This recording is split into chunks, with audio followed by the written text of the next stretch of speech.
Bakit natin madalas iniisip na ang hadlang ay katapusan na ng ating pangarap?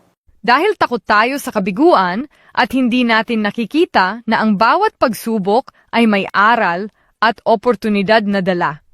Pero kung babaguhin natin ang ating pananaw, malalaman natin na ang hadlang mismo ang nagtuturo ng tamang direksyon. Tandaan, ang problema ay hindi ang problema mismo, kundi kung paano tayo tumugon dito. Ang hadlang ay hindi dapat katapusan, ito mismo ang daan patungo sa iyong tagumpay. Paano natin magagamit ang filosofiya ng Stoicism sa pang-araw-araw na buhay? Sana halip na mainis o matakot sa mga problema, matuto tayong tanggapin ito ng may kalmadong isipan.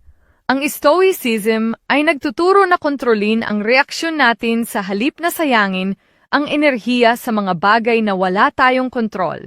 Tandaan, ang problema ay hindi ang problema mismo, kundi kung paano tayo tumugon dito. Ang hadlang ay hindi dapat katapusan, ito mismo ang daan patungo sa iyong tagumpay.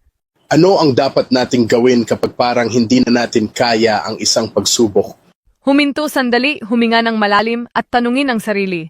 Ano ang magagawa ko sa sitwasyong ito?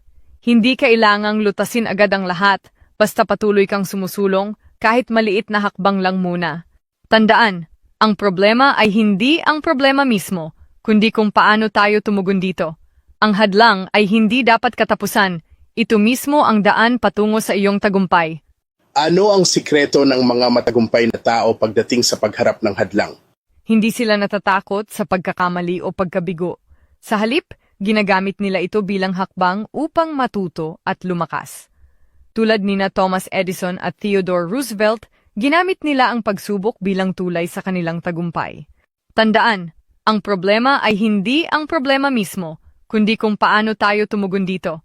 Ang hadlang ay hindi dapat katapusan, ito mismo ang daan patungo sa iyong tagumpay. Kung ang hadlang ang daan, paano natin sisimulang baguhin ang ating pananaw tungkol dito?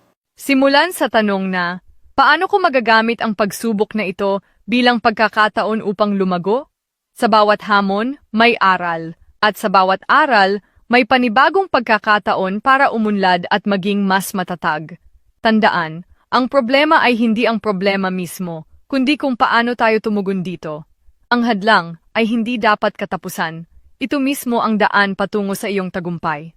Ano ang maipapayo mo sa ating kakwentuhan bilang panghuling salita tungkol sa napag-usapan natin? Panghuling salita. Mga kakwentuhan, tandaan natin, ang bawat pagsubok ay hindi hadlang kundi pagkakataon. Kapag may humaharang sa ating daan, huwag tayong sumuko. Sa halip, tanungin natin ang sarili, ano ang pwede kong gawin dito? Ano ang matututuhan ko? Ang buhay ay puno ng hamon, pero nasa kamay natin kung paano natin ito haharapin.